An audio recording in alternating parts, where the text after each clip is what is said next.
What's up YouTube and welcome to this video. So this is a Firebase real-time database tutorial, and this tutorial is valid for the latest JavaScript, which is somewhat 12.6 version, and even after the release of version 13 this video will be perfectly valid, and it is also valid for previous versions up to version 9.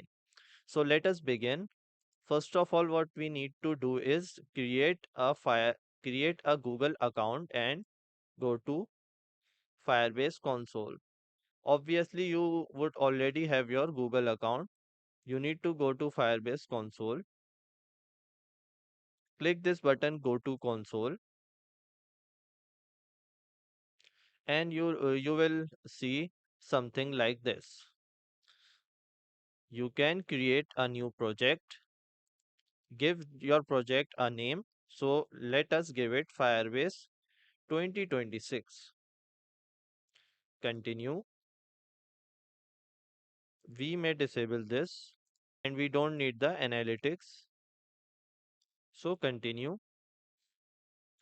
The first thing that we need to do is as soon as we create our application is to create a database first. So go to database and we will choose real-time database. Now create database, and this US region is best, but if you live in any of these you can choose these as well. We can start in test mode. Basically, test mode is that it is your Firebase database will be available till 30 days from now. Let's enable this. We can change the security rules afterwards anytime we need. So our database is created. Our database currently has null, so nothing. In the rules, it said that the read is valid from now till this date. We can just write true here. This will enable the database forever. The problem with this is you cannot go to production with these rules. These are just for learning. When you go to production, you have to apply authentication in these rules, and I have a complete video on how to apply authentication into your Firebase project. So you can watch that. For now, we will publish, and we don't have to worry because this is just a testing database. Okay, now we will go to project overview, and another important thing is add an app, and we need to add an web app. So we can name it Fire 26 app. We don't need the hosting, so we are not checking up this. Now we can copy this. Otherwise, we can get this in the project settings.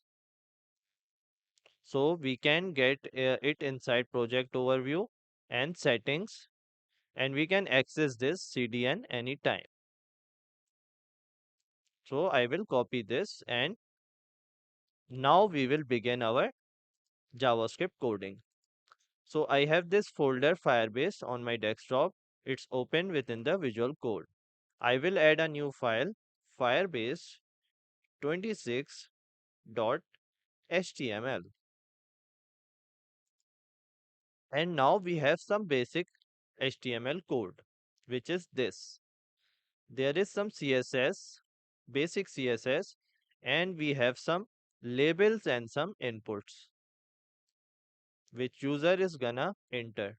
Then we have these buttons for basic CRUD operations. So nothing super uh, problematic. Okay. Now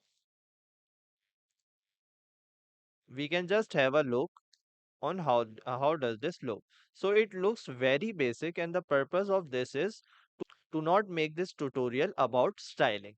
This tutorial is purely about Firebase. So it has a basic HTML and CSS style. Now we will do the scripting. I will paste the script that I have copied from here from the CDN,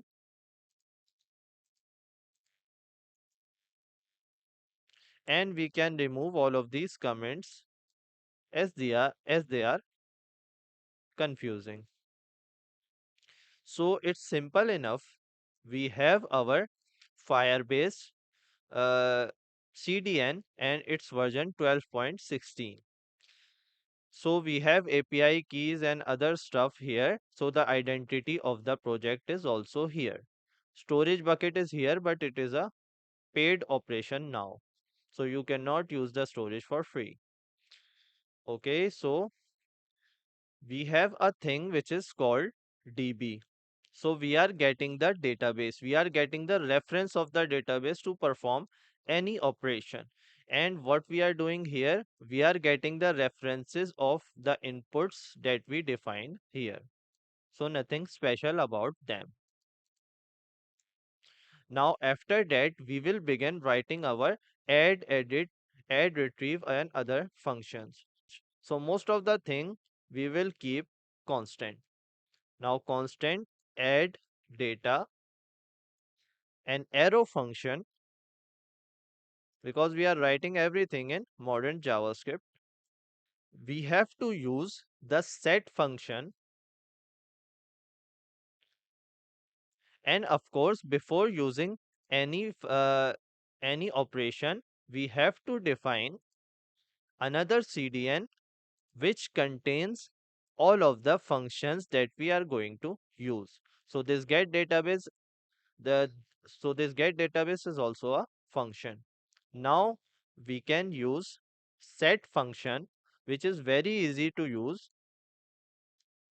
We need to provide a reference of the DB object, so our current DB that we got in here. Then we can provide the address plus CNIC dot value. So our CNIC is defined here. We will save everything on the basis of employees CNIC. Now after this reference object, our second argument would be the object. So a new object, and we will send our data inside this object. So our first data is, so everything is set.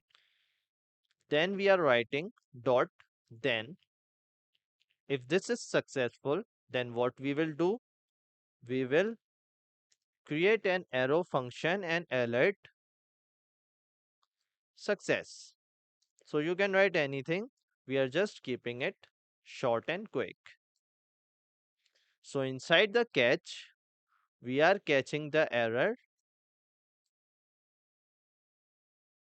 and then showing it inside the console log. This is not necessary, but you can do it. Now we can create a retrieve function. So I am just copying this and changing the name to retrieve data, read data. Now we will use the get function. So the get function works like this. We have a child function. It is required to use the child function. We have defined it over here. The child function, we now need to create a constant DB reference which will have which will use the reference of the DB version. This is sometimes confusing, but just bear with me. This is a DB reference that uses a function and gets the reference of the database. So we will use this function directly here. Then after getting the address, we again need the same argument inside this child function. Now the child function is completed. We don't need anything else. Now let me remove this. Dot then snapshot. Now This snapshot actually means that whatever value we are providing, for example, we are providing it the value that inside our database we have an employee set and get us the employee number CNIC 101. So we are getting the employee of 101. So this snapshot means that after fetching the employee, it will get the data inside this snapshot and we can extract the data back into our UI. So we will do that by doing this.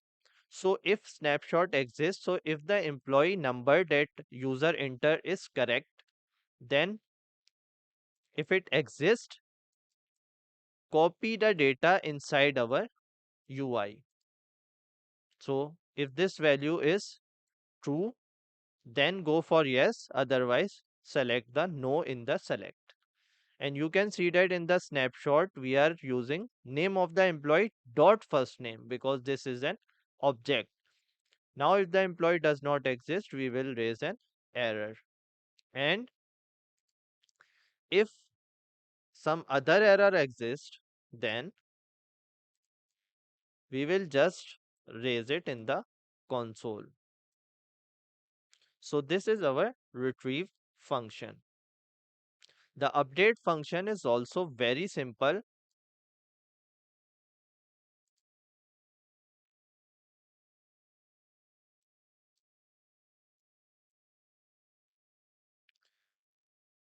We will change this to update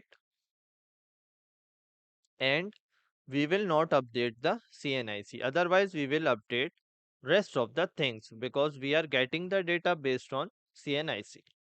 So simple as that. Now the delete function is also very easy.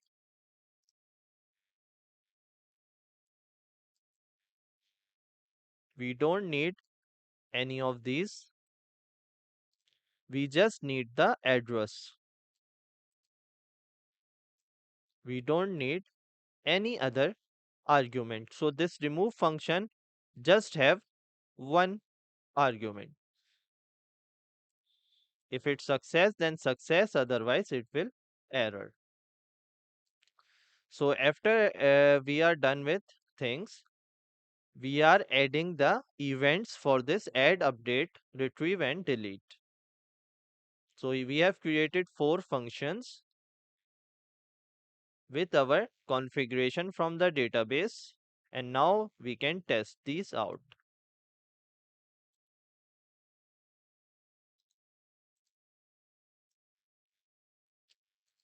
So let's go to our real-time database.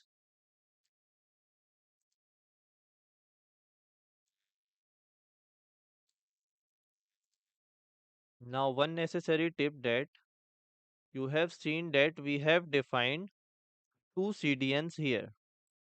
Note that the versions of these CDN must be exactly the same or you will see problems. Now let us proceed. And also there could be problems, so this app should go inside this get database to avoid problems. Okay, now let's start. Open, inspect, refresh. So we don't have any errors. Let us write. Let's try again.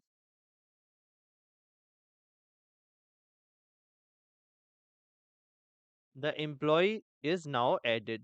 So with all of its information, the name of employee object in which we have first name and last name. Now we can retrieve the information. Let's save another employee. Add.